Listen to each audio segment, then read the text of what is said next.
Bien, reanudamos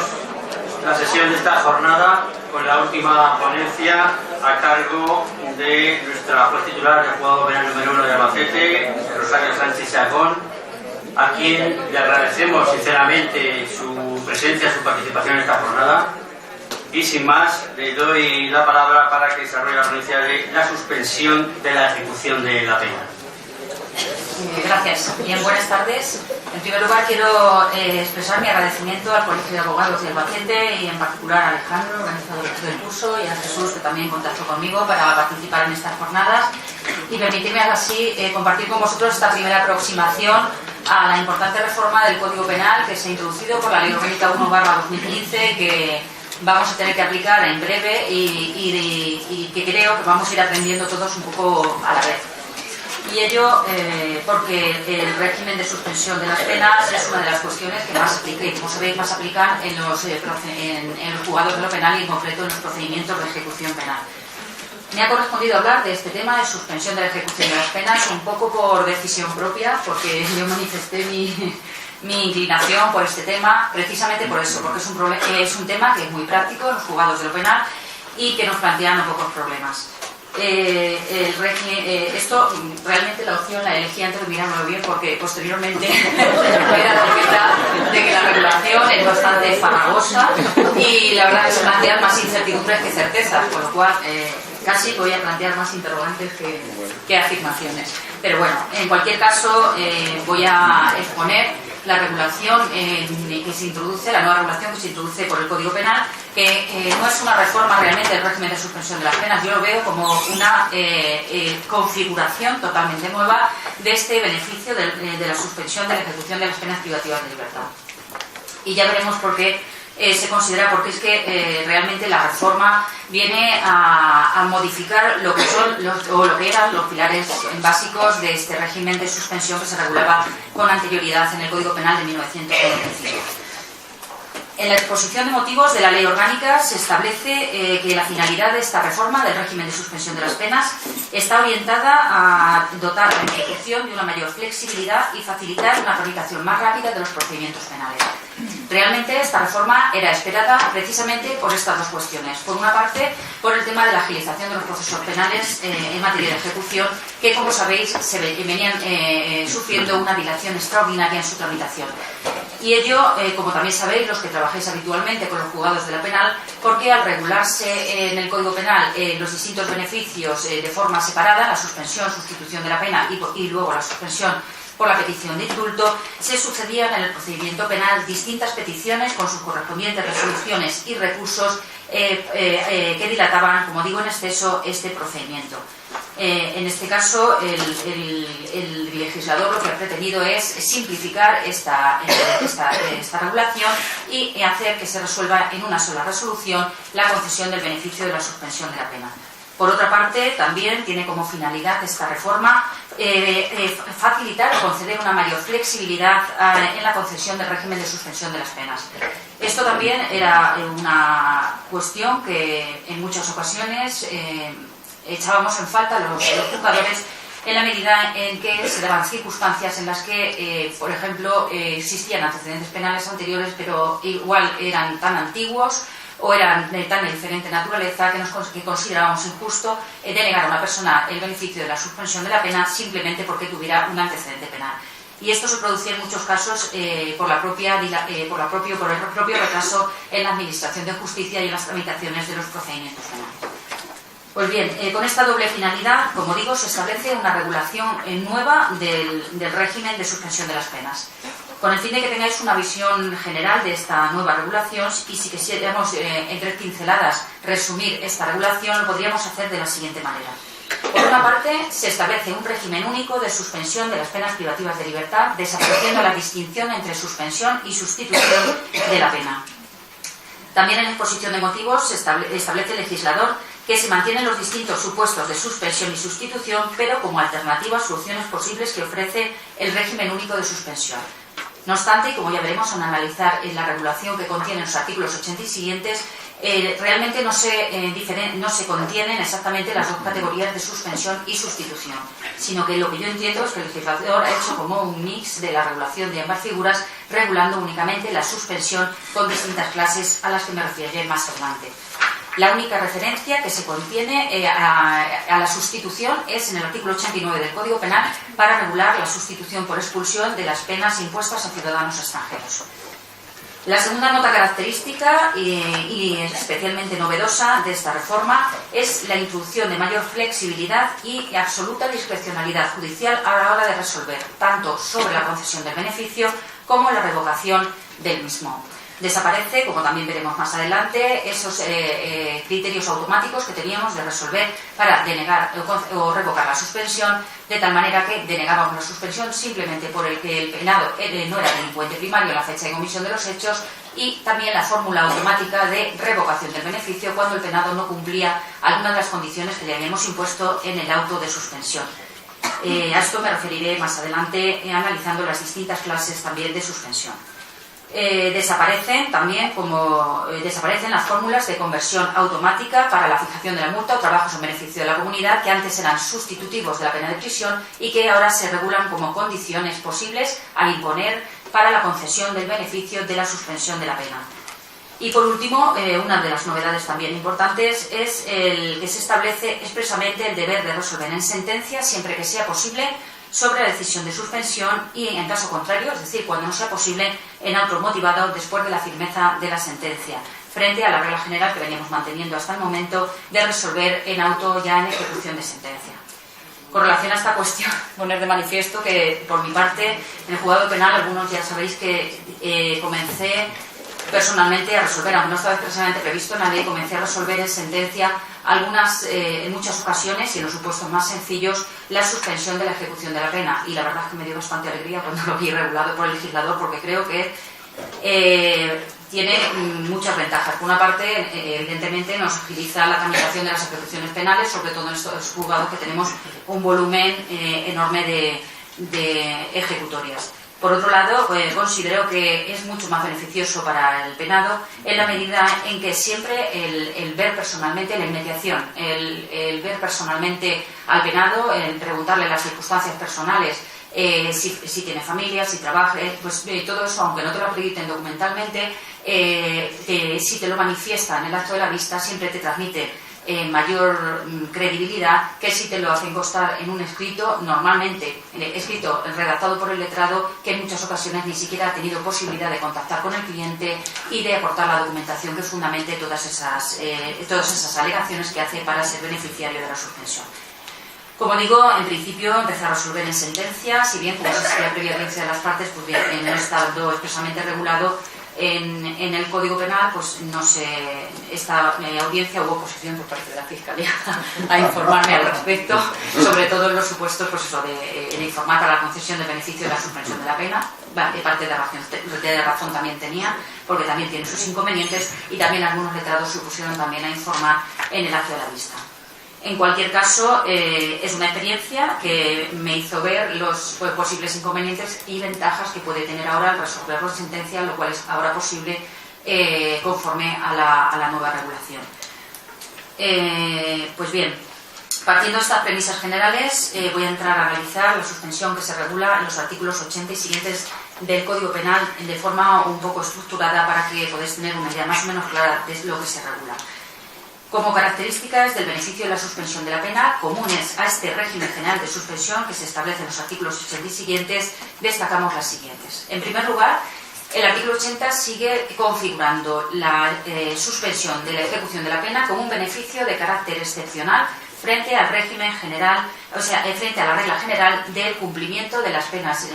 privativas de la libertad en los mismos términos en que están establecidas en la sentencia. Esta regla general, de que es un beneficio de carácter excepcional, a veces se nos olvida porque normalmente acudimos al automatismo de la concesión del beneficio de la suspensión de la pena. Y digo que es sigue siendo una excepción en la medida en que el artículo 80 establece que los jueces y tribunales podrán dejar en suspenso, es decir, que es una facultad discrecional del juzgador.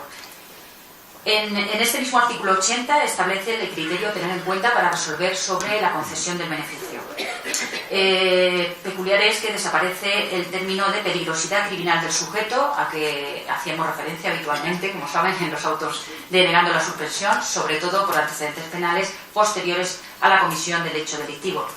Y este término, peligrosidad criminal, se viene a sustituir por una expresión de redacción, la verdad, poco clara, en la que manifiesta se pone de manifiesto que los jueces y tribunales podrán dejar en suspenso la ejecución de las penas privativas de libertad cuando sea razonable esperar que la ejecución de la pena no sea necesaria para evitar la comisión futura por el penado de nuevos delitos.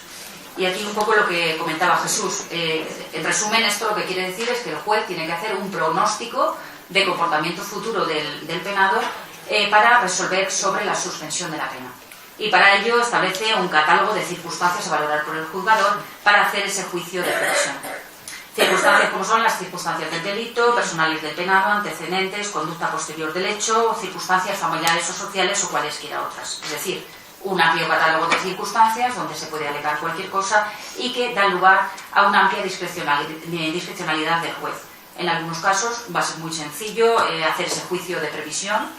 pero en otros casos la verdad es que yo no lo veo tan fácil porque, como sabéis, en la mayoría de los procedimientos de ejecución penal es muy difícil contactar, una vez que ha habido sentencia, es muy difícil contactar con el penado y es muy difícil conseguir que te alegue circunstancias concretas, personal. Bueno, primero es difícil contactar, después es difícil que comparezca para alegar determinadas circunstancias. Y ante esa falta de alegación y de acreditación de circunstancias, pues realmente va a ser muy difícil hacer ese juicio de previsión simplemente a la vista de la hoja histórico-penal o de los antecedentes penales que constan en la hoja histórico-penal, que es realmente lo que venimos haciendo hasta el momento. Bien, como característica también general del beneficio de la suspensión de la pena, tenemos que la resolución se hará siempre previa audiencia de las partes. El artículo 86.4 incluso establece la posibilidad de convocar una vista previa para la revocación de la suspensión. Y digo esto porque no se contempla en el artículo 82 para la resolución mediante auto. Por mi parte, yo entiendo que esta celebración de vista previa es posible antes incluso de resolver mediante auto motivado la concesión de la suspensión. Y entiendo que el legislador no ha hecho referencia a esta audiencia previa porque en ese artículo 82 está partiendo de la regla general de que la suspensión se va a resolver en sentencia y con lo cual esa audiencia previa de las partes, donde las partes van a alegar, incluso el penado va a alegar por qué motivo solicita la suspensión y porque se considera merecedor del beneficio, se va a hacer en el acto de la vista. Como lo veníamos haciendo, yo lo hacía al finalizar el juicio. Igual que cuando es posible imponer una pena de trabajos en beneficio de la comunidad, cuando concluye el trámite de informe, se le pregunta al penado si está conforme con el cumplimiento de una pena de trabajos en beneficio de la comunidad, o bien cuando le dábamos traslado para alegaciones en cuanto a la solicitud de expulsión realizada por el Ministerio Fiscal como sustitución de la pena de prisión, pues igual ahora entiendo que una vez que finalicemos el juicio, lo que se va a hacer es dar trámite de alegaciones para que el letrado e incluso el propio acusado alegue lo que tenga por conveniente y que incluso en ese momento deberá ser cuando se aporten la documentación en la que funde dichas pretensiones. Asimismo, la resolución, como característica común, la resolución habrá de hacerse resolución motivada. En sentencia, como ya he dicho, siempre que sea posible, o en el auto tras la firmeza, como también ya he puesto de manifiesto. Una peculiaridad que se introduce en este artículo 82 y que no va a ser de fácil interpretación y aplicación en la práctica es que se introduce una norma para el cómputo del plazo de suspensión.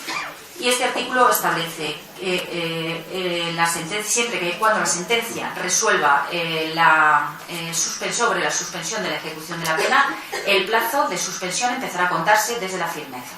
Aquí no veo tanto problema porque en este caso entiendo que los requerimientos que se le hagan para el cumplimiento de las condiciones, es decir, se le concede la suspensión, se hace el pronunciamiento de la sentencia, se le concede la suspensión por un plazo de 2 años y ahí será donde tengamos que poner que esta suspensión se condiciona a que no delinca durante el plazo de suspensión y donde se le hagan los apercibimientos del incumplimiento de esa condición y de cualesquiera otras que se le puedan poner, como pueden ser prohibiciones de alejamiento, de prohibición de aproximación, de comunicación y otras más que son posibles,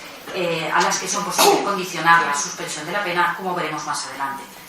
El problema se plantea cuando la suspensión se resuelva mediante automotivado. En este caso, el artículo 82 lo que establece es que el plazo de suspensión se computará desde la fecha de la resolución. A continuación, añade un inciso y dice que no se computará como plazo de suspensión aquel en que el penado se hubiera mantenido en situación de rebeldía. Esto lo considero un poco contradictorio. Por una parte, la fecha del auto de suspensión, se cuenta la fecha del auto de suspensión, pero no se tiene en cuenta que esa resolución con los debidos apercibimientos legales debe hacerse personalmente al penado, que es lo que venimos haciendo hasta ahora. De tal manera que ahora ponemos una resolución de suspensión con fecha de hoy y puede ser que no se la notifiquemos hasta dentro de 2 años. Evidentemente, una resolución en la que se le impone a una persona unas condiciones con unas consecuencias derivadas del incumplimiento de esas condiciones, pues no puede producir consecuencias legales si no se le notifica personalmente. Y entonces, con relación a esta norma del cómputo del plazo, pues la verdad que no sé cómo la vamos a abordar, porque la norma es clara desde la fecha de la resolución, pero yo entiendo que causa indefensión el hecho de que se empiece a contar desde la fecha de la resolución si no se le ha podido notificar. Esto sería beneficioso para aquellos penados que durante ese plazo de suspensión de 2 años desde que se dicta la resolución no cometan un hecho delictivo o no quebranten la norma. El caso contrario sería cuando en ese plazo realmente quebrante y se le revoque el beneficio. Entonces sí que se podría alegar que no ha tenido conocimiento de esas condiciones o de ese auto de suspensión. No sé cómo se pronuncia la jurisprudencia con relación a esta norma, pero yo entiendo que al final habrá que computar el plazo desde el momento en que se le notifique personalmente la resolución de suspensión con sus condiciones y sus apercibimientos para el caso del incumplimiento. Por otra parte, como norma común también, están los plazos de suspensión que se mantienen como plazos del plazo de 2 a 5 años para las penas privativas de libertad inferiores a 2 años, de 3 meses a 1 año para las penas leves y de 3 a 5 años para delincuentes drogodependientes.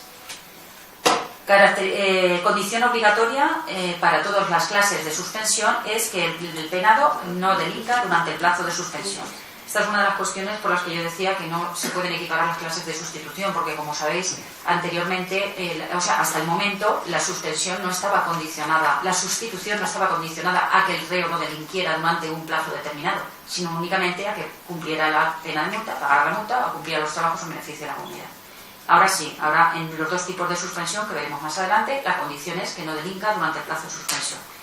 Y además, como también veremos, se establece la posibilidad de condicionar la suspensión al cumplimiento de una serie de prohibiciones y deberes que se establecen en el artículo 83 y que son los mismos que se establecían con anterioridad a la reforma, que son las prohibiciones de aproximación, de comunicación, la realización de trabajos formativos y alguna más que se introduce. Y por otra parte se establece también la posibilidad de condicionarlo a algunas prestaciones o medidas entre las que están la multa o los trabajos en beneficio de la comunidad, a que me referiré también más adelante. Para mayor claridad dispositiva, yo me he atrevido a clasificar la suspensión o a establecer 4 clases de suspensión que se regulan en el artículo 80 del Código Penal, y eso sin perjuicio de que posteriormente la doctrina o jurisprudencia pues establecerán sus propias clasificaciones, pero ante la falta de esto, como digo, y para mayor claridad dispositiva, yo he distinguido las 4 clases que yo veo que se regulan en este artículo 80 del Código Penal. Por una parte, la suspensión, que podemos denominar ordinaria y que es la que se regula en el artículo 82 del Código Penal. En segundo lugar, la suspensión de carácter excepcional para aquellos supuestos en los que no concurran los presupuestos necesarios para conceder la suspensión ordinaria, que se regula en el apartado 3º del artículo 80. En tercer lugar, la suspensión excepcional para los casos de delincuentes con padecimientos incurables, que se regula en el apartado 4º del artículo 80 y que es realmente la misma suspensión que se regulaba con anterioridad sin ninguna modificación. Y por último, la suspensión, en el apartado 5º, la suspensión para los delincuentes drogodependientes. Entrando a analizar cada una de estas suspensiones, comienzo por la suspensión que yo he denominado ordinaria, regulada en el apartado 2º del artículo 80 del Código Penal.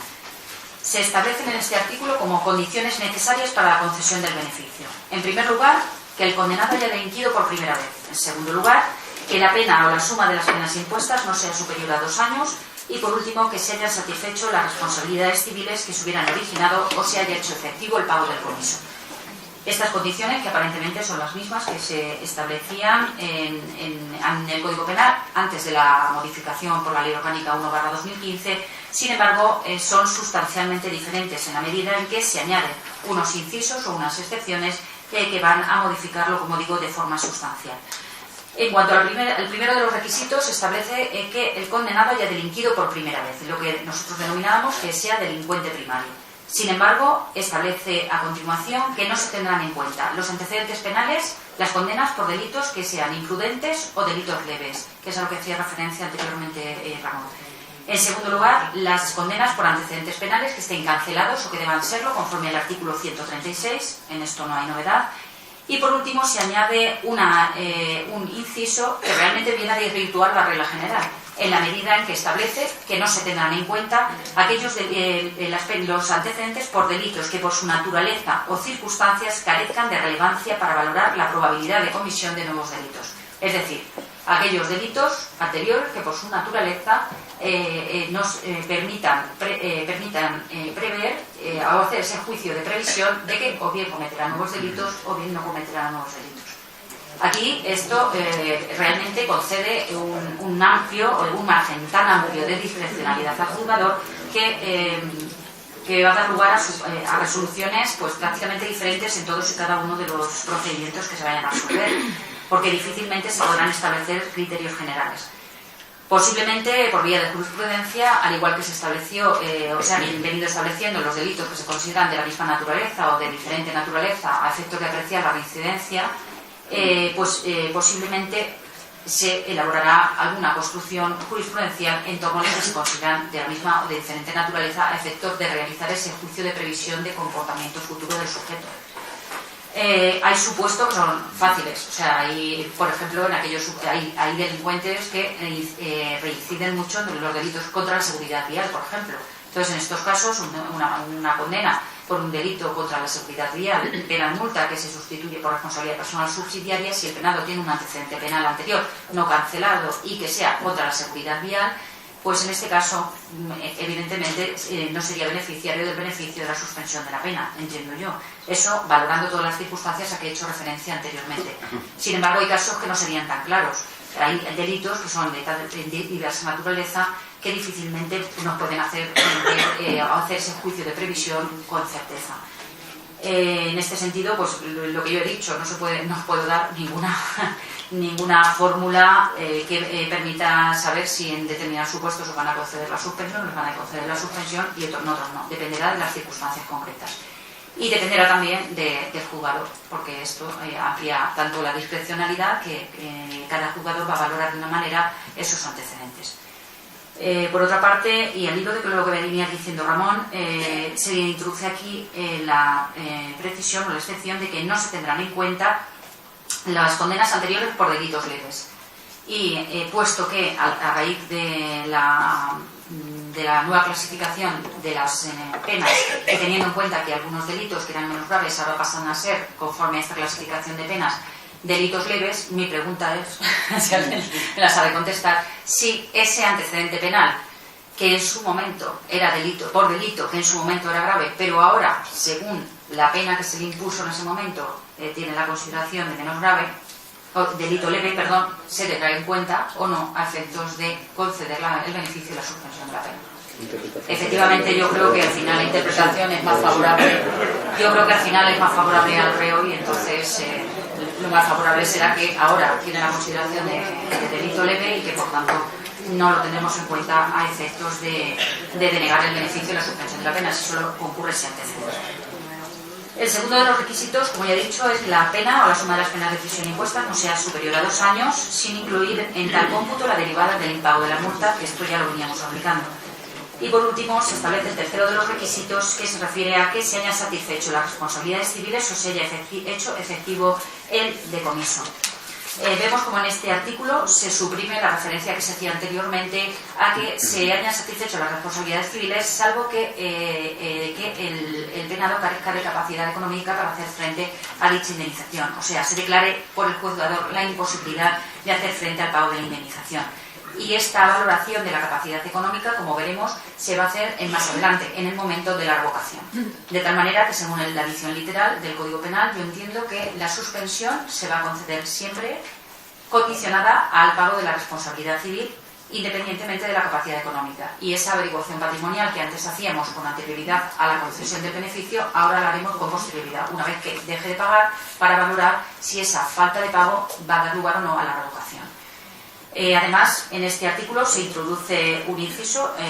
o una aclaración que realmente es respuesta a lo que ya veníamos aplicando, y es que este requisito se entenderá cumplido cuando el penado asuma el compromiso de pago aplazado de las responsabilidades civiles a que ha sido condenado conforme y que le fije el juez conforme a su capacidad económica. Como sabéis, esta posibilidad no estaba contemplada en el Código Penal, también ha dado lugar a discrepancias en ciertas ocasiones, pero lo cierto es que nosotros veníamos aplicándolo, se venía condicionando la suspensión a que pagara de forma aplazada, en forma que le habíamos establecido, la responsabilidad civil derivada del delito.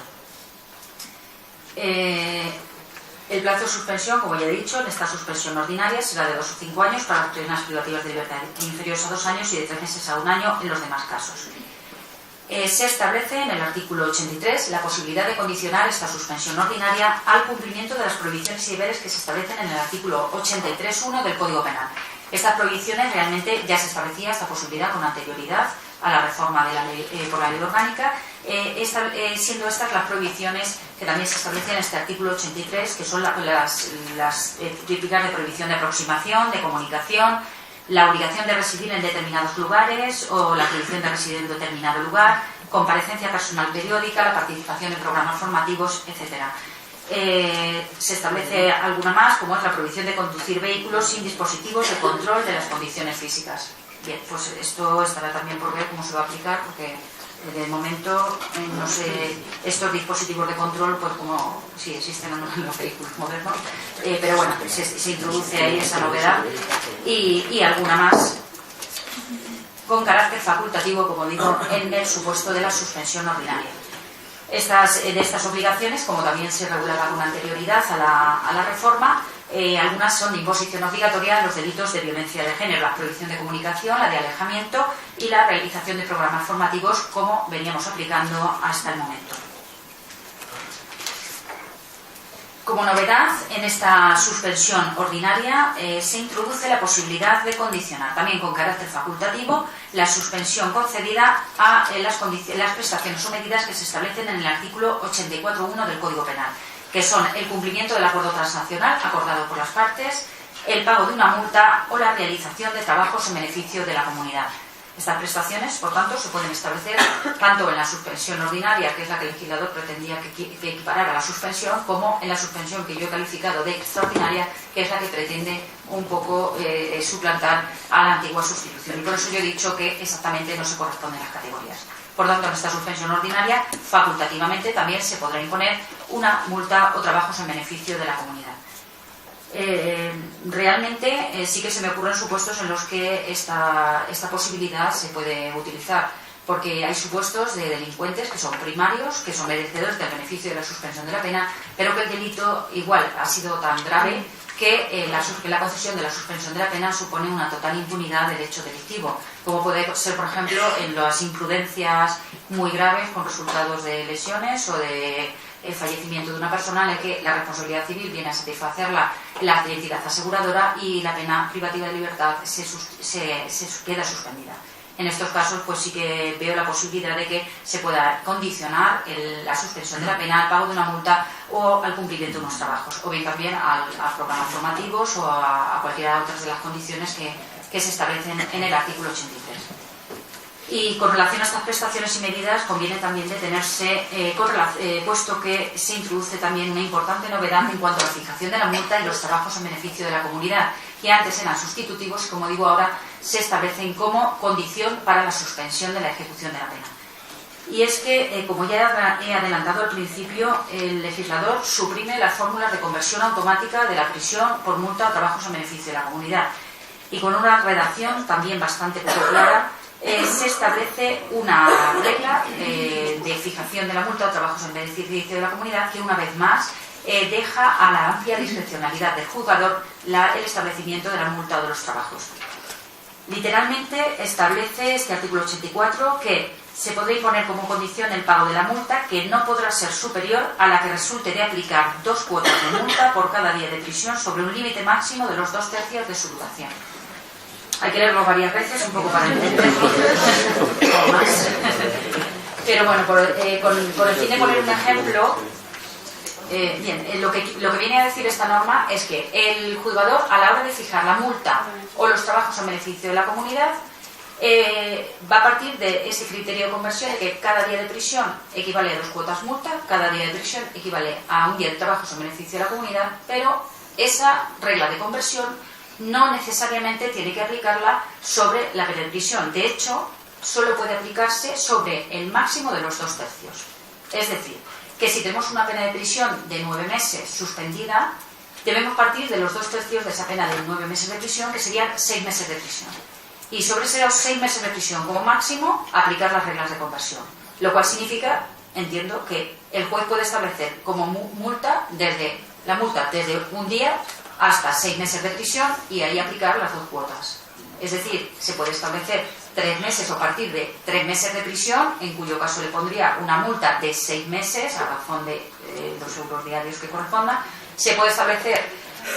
a partir de 4 meses de prisión, poner 8 meses de multa a razón de 5 y así sucesivamente. Lo que no me queda muy claro tampoco, porque tampoco se establece, es en base a qué criterios se va a fijar o se va a establecer esta multa, porque claro, concede tal margen de discrecionalidad al juzgador que realmente pues no sabemos en base a qué. Sí, a las circunstancias personales, pero es que no se establece ningún criterio objetivo para fijarlo. No se establece un mínimo criterio que diga, bueno, pues en tales casos se partirá de los 2/3 como máximo, o en tales casos la mitad de la pena o el tercio. Entonces, bueno, esto en cada caso concreto se fijará, dará lugar a multitud de recursos, porque igual que el criterio del juez es uno, pues igual en la audiencia el criterio es otro muy distinto, porque las circunstancias que pueden concurrir en cada caso concreto pues son valorables de distinta forma por cada juzgado. Y con relación a los trabajos en beneficio de la comunidad se establece lo mismo. Es la misma norma, máximo de 2/3, y partiendo del máximo de 2/3 se parte de una prisión con ese máximo y a partir de ahí la conversión en días de trabajos en beneficio de la comunidad. Como digo, son reglas que no hemos empezado a aplicar, que no sabemos cómo vamos a aplicar y como tampoco sabemos cómo va a resolver la jurisprudencia los posibles recursos que se vayan a plantear con relación a las distintas resoluciones que se vayan a dictar, incluso en situaciones prácticamente iguales. Bien, esta es la suspensión que yo he denominado ordinaria. En segundo lugar, el apartado 3º regula la suspensión que yo denomino suspensión excepcional, porque establece este artículo que excepcionalmente podrá concederse la suspensión en los casos en que no concurran las condiciones primera y segunda del artículo 82, es decir, las que hemos visto anteriormente que deben concurrir para la suspensión ordinaria, que el penado no haya delinquido por primera vez o que el antecedente anterior no sea computable por su naturaleza o circunstancias en el sentido que hemos analizado anteriormente, y en aquellos casos en los que la suma de las penas de prisión sea superior a 2 años. Pues bien, para la concesión de este beneficio, sin necesidad de concurrir estos dos requisitos, los presupuestos necesarios son que no se trate de reos habituales, que las penas de prisión individualmente consideradas no excedan de 2 años y, por último, que se hayan satisfecho las responsabilidades civiles o que se haya comprometido al pago aplazado de las mismas o que se haya hecho efectivo el comiso. Con relación a este requisito, ya lo hablábamos el otro día Ramón y yo, que se introduce aquí pues una posibilidad bastante arriesgada de concesiones de la suspensión, puesto que son penas individualmente consideradas, con lo cual una persona que haya sido condenada por varios hechos delictivos igual a la suma de 6 años de prisión, si cada una de las penas o los delitos puede concedérsele este beneficio. Desde luego, es una facultad discrecional del juez, con lo cual puede considerarse no procede, pero en principio, por la duración de las penas, que antes, si la pena de prisión era superior a 1 año, no se podía conceder la sustitución, y si era superior a 2 años, no se le concedía la suspensión de forma automática, pues ahora deja abierta la posibilidad de suspender penas de prisión mucho más elevadas. En relación con esta suspensión de carácter extraordinaria, se establece también la posibilidad de condicionarla al cumplimiento de las prohibiciones del artículo 83, pero en todo caso se condicionará a la reparación del daño y al pago de una multa o los trabajos en beneficio de la comunidad. En este caso, el apartado tercero establece la misma regla para la fijación de la multa o de los trabajos a los que se van a condicionar, si bien establece un mínimo. Aquí establece que se fijará, conforme a la regla de conversión que hemos hablado anteriormente, sobre el máximo de los 2/3 de la pena impuesta y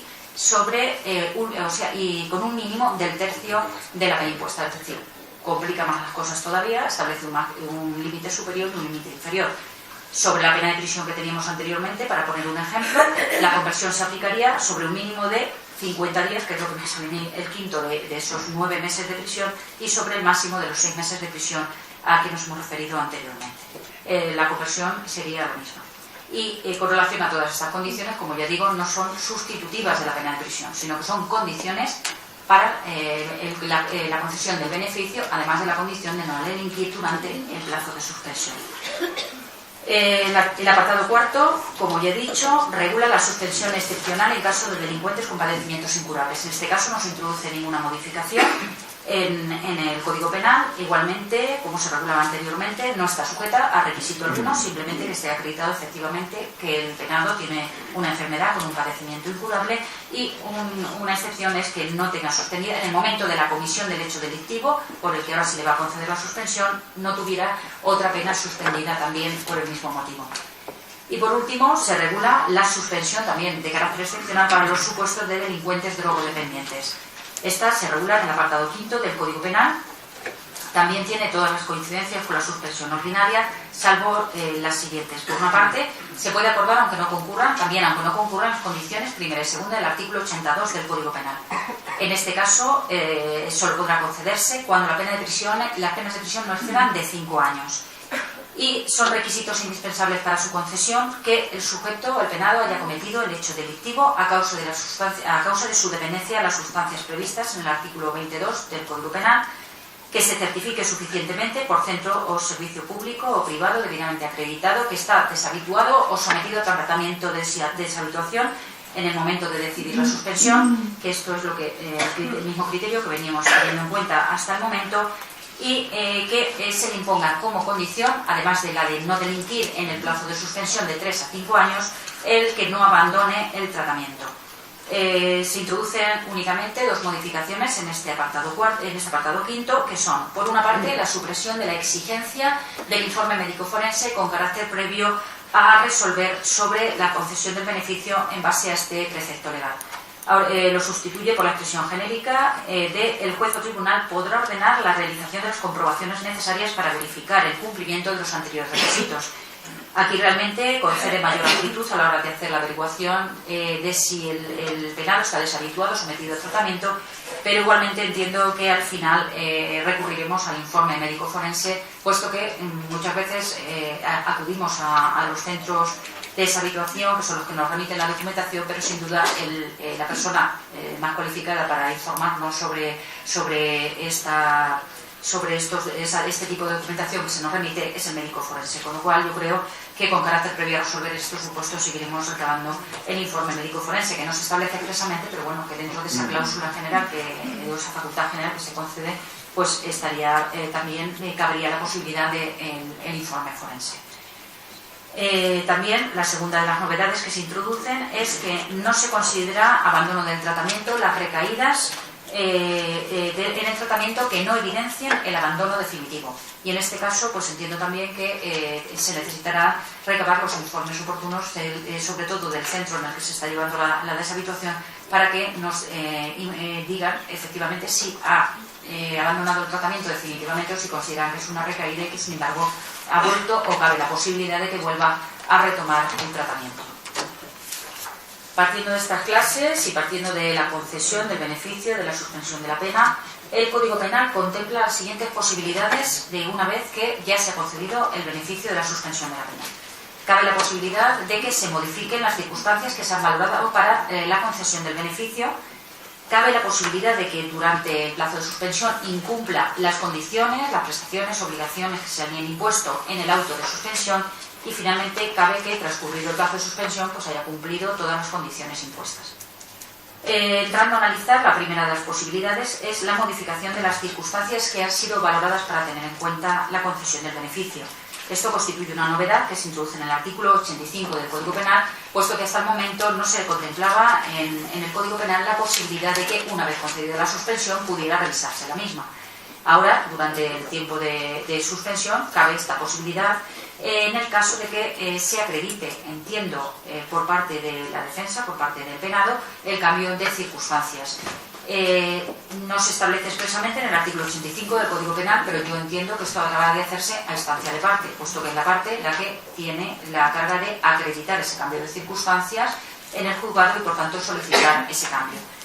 Y en el caso de modificación de esas circunstancias, como pueden ser circunstancias familiares, circunstancias personales de trabajo, se me ocurre el supuesto en el que se haya concedido a una persona una suspensión imponiéndole una multa concreta como condición y teniendo en cuenta que está trabajando y que tiene un sueldo determinado, y posteriormente te acrediten que se ha quedado en situación de desempleo y que no recibe ningún tipo de ingresos. Eso es un cambio de circunstancias que podrían dar lugar a la modificación de la multa que se le ha impuesto como condición al beneficio de la suspensión de la pena. La segunda de las posibilidades es el de incumplimiento de las condiciones, obligaciones o prestaciones que se han impuesto en el auto de suspensión. Ya sea la condición de no delinquir durante el plazo de suspensión, las prohibiciones del artículo 83 de alejamiento, de comunicación, etcétera, o la multa o trabajos en beneficio de la comunidad, o el cumplimiento del acuerdo transaccional. Como sabéis, hasta el momento también el Código Penal establecía una fórmula o una regla automática en los casos de incumplimiento, y era que en el supuesto de incumplimiento de alguna de las condiciones, ya sea delinquir durante el plazo de suspensión independientemente del delito que cometiera o incumplir alguna de las obligaciones, acordábamos inmediatamente la revocación del beneficio y el cumplimiento de la pena inicialmente impuesta. Esta regla automática también desaparece y se establece en su lugar una serie de criterios a tener en cuenta por el juzgador, que nuevamente dan amplia facultad discrecional para decidir sobre si en esos casos de incumplimiento procede o no la revocación del beneficio. Y así se establecen dos posibilidades: la revocación o la modificación.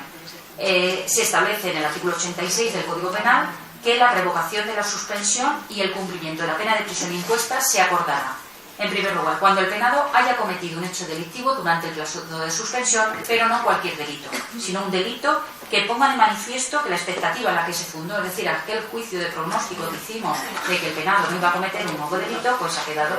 desvirtuado porque ha cometido un nuevo delito, y además de la misma naturaleza o similar al que se le había suspendido. En segundo lugar, puede ser que se revocará el beneficio en los supuestos de incumplimiento de forma grave y reiterado de las prohibiciones y deberes que se le hayan impuesto conforme al artículo 83, y el incumplimiento grave y reiterado de las condiciones del artículo 84 del Código Penal. Y por último, también procederá a la revocación cuando el penado facilite información inexacta o insuficiente sobre el paradero de sus bienes para hacer efectivo el decomiso, o no cumpla con el compromiso de pago aplazado de la responsabilidad civil, o no facilite información suficiente sobre su patrimonio para llevar a efecto para que se pueda hacer efectivo el pago de dicha indemnización. Como veis, también aquí se introducen fórmulas amplias que otorgan amplia discrecionalidad, puesto que se refiere a incumplimiento de forma grave y reiterada. Esto también es susceptible de valoración por el juzgador y dará lugar realmente a valoraciones diferentes en situaciones también diferentes. En algunas ocasiones está muy claro, por ejemplo, en aquellos supuestos en los que a un penado se le haya concedido el beneficio de la suspensión de la pena y como condición se le haya impuesto, por ejemplo, el cumplimiento de 6 meses de trabajos en beneficio de la comunidad,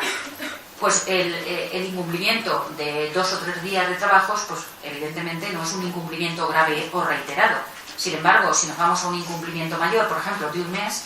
de 6 meses, pues habrá juzgadores que entiendan que es un incumplimiento grave y reiterado, que es un mes,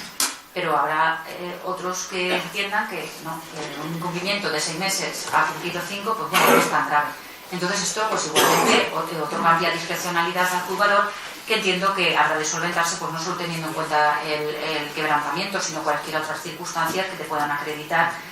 para motivar esa resolución de revocación o de no revocación. Y en el caso en el que el incumplimiento no sea grave o reiterado, o el que el delito que haya cometido con posterioridad no evidencie o no frustre ese pronóstico de comportamiento futuro del sujeto respecto de la comisión de nuevos delitos, lo que prevé el artículo